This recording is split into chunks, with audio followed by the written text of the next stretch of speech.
海外维吾尔人继续为在东突厥散失踪的亲属作证。住在土耳其的法蒂玛·艾珊女士作证说，自2017年以来，她一直无法与住在东突厥萨阿图市的姐姐汉佐赫拉联系到。她表示，今年27岁的姐姐汉佐赫拉与苏普是一名家庭主妇，有2个孩子。她说道：“孩子们在哪儿？她现在还活着吗？如果还活着，情况如何？”所有这些问题都没有得到回答，她担心他们的后果。法蒂玛女士表示，与姐姐的联系被中断后，她通过间接渠道获悉，她的姐姐曾多次遭到警察询问。她说，如果姐姐遭到任意逮捕或拘留，我要求中国政府立即释放她。她表示，包括她姐姐在内的数百万维吾尔人遭到中国当局绑架或任意拘押。国际社会对中国的侵犯人权行为保持沉默，这让中国针对维吾尔人的虐待行为日益加剧。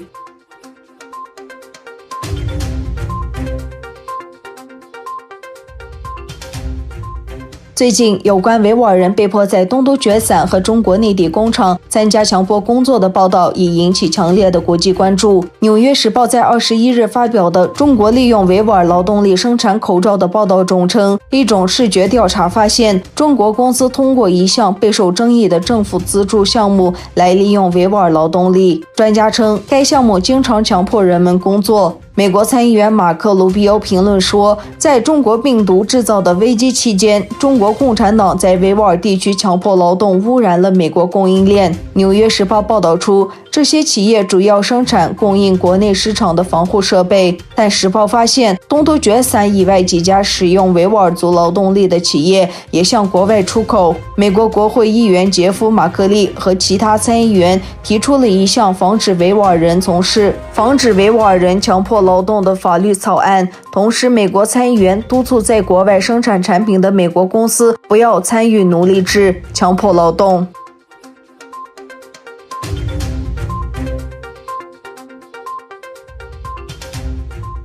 美国司法部及国务院高级官员透露，此前藏身中国驻旧金山领事馆的研究员唐娟已被美方拘捕。美国检察方向旧金山一所联邦法庭提交的文件显示，被告是加利福尼亚大学戴维斯分校生物学研究员唐娟。文件称，唐娟持G1访问学者签证入境美国，签证申请表说从未在中国军队服役。美国高级官员周五宣布，已经逮捕被指藏身中国旧金山领事馆内的唐娟。根据美方起诉书，他在申请签证时没有如实上报军人身份，但他实为中国空军军人。FBI 在6月20日约谈唐娟，其后据称唐娟进入中国驻旧金山领事馆避难。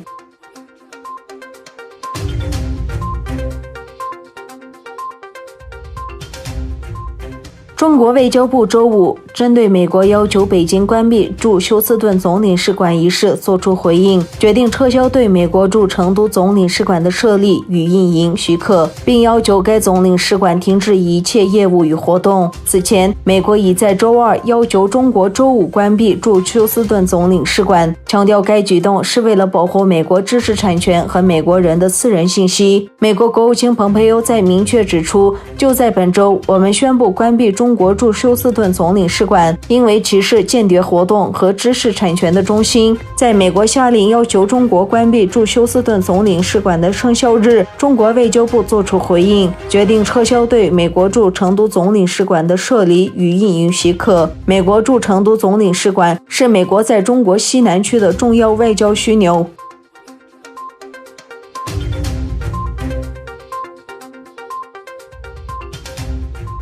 阿亚索菲亚清真寺在时隔86年后，以昨日的周五礼拜重新开放。埃尔多安总统在此发表的讲话中表示，现在这里已经回到原点，清真寺重新成为清真寺。现在我希望它继续作为清真寺，为所有信众服务。4名伊玛目助理在通过清真寺的4个尖塔念用了欢拜。随着欢拜的结束，埃尔多安总统咏读了古兰经法提赫片段和巴卡拉经前5个片段。做礼拜的群众随着宗教事务局长进行了祈祷。埃尔巴西在水乃体礼拜后做了讣告，他在讣告中说，阿亚索菲亚的开放意味着阿克萨清真寺和地球上所有失落的清真寺和无辜穆斯林获得生命的泉水。